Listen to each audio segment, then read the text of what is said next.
Good day everyone. Pakita lang natin yung ginawa nating unit para kay Sir from Davao City. So ito, Tokimaru High Kappa 5.1 metal slide with magwell, semi-upgraded internals. So mamaya pakita natin.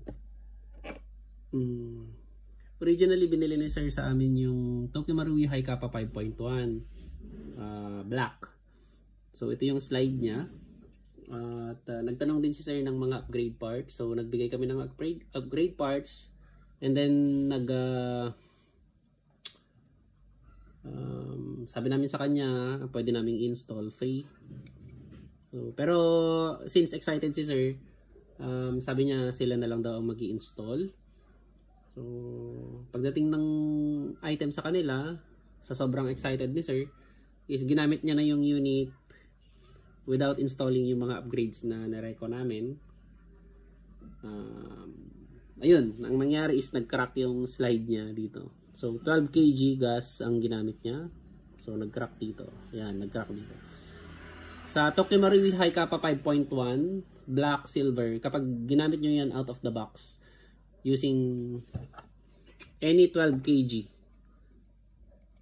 120 psi gas or higher, magka-crack talaga dito. Sa gold match naman, ang magka-crack sa gold match is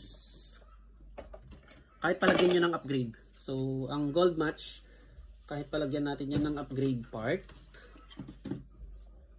sa internals, dito naman siya magka-crack. Kaya hindi namin nire-recommend ang sleeper build sa Tokimaru gold match. Sa Tokimaru High Kappa 5.1 lang namin nire-recommend yung black at silver ang sleeper build. Pwede rin sa 4.3. So ayun, kaya binalik ni Sir, pinaayos niya sa amin, pinapalitan niya ng metal slide. Pinapili namin siya kung plastic slide pa rin, plus kami magkakabit ng internals para magamit niya yung 12 kg without worrying na mag-crack yung plastic slide. Pero ang sabi ni Sir, metal slide na lang, mas sure. So ayan, ito ang ginawa namin.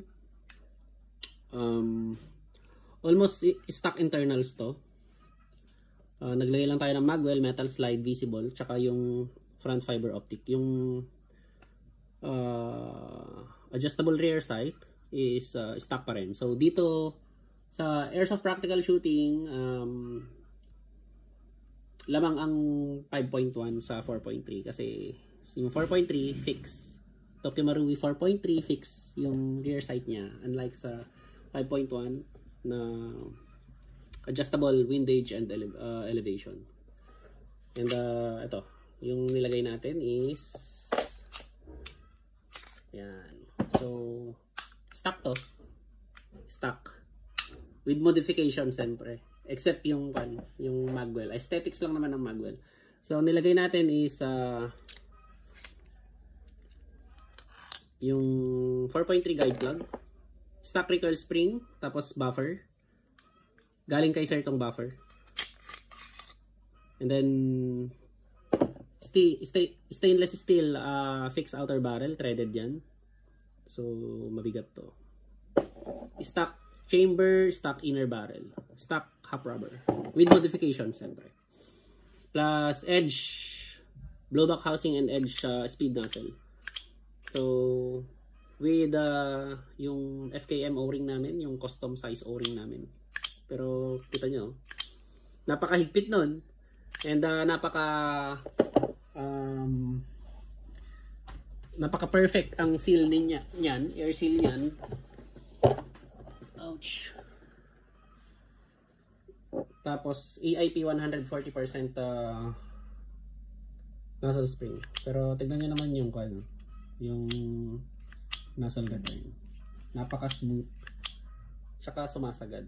Unlike dun sa iba na gumagamit na ng 180% or 200%, hindi pa rin nila mapagana ng ganyan ka-smooth yung nozzle return. So, ayan, assemblein na natin. Pinasama ni Sir yung kanya, yung magazine niya. So, tignan natin kung may gas pa.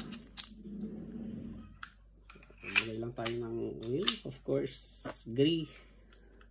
pure silicone oil.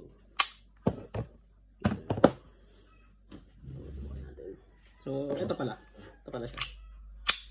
So, yun yung trigger pull. So, yung reset niya is ganito. Yun. So, ayun. Stock trigger yan, ha. Okay. So, subukan natin. Okay. Walang gas.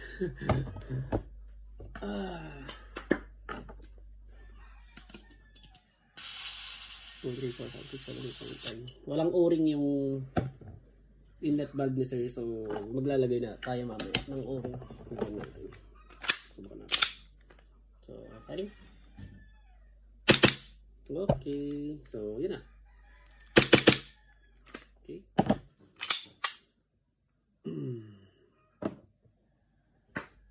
Yan. Stock recoil spring. Thank you very much.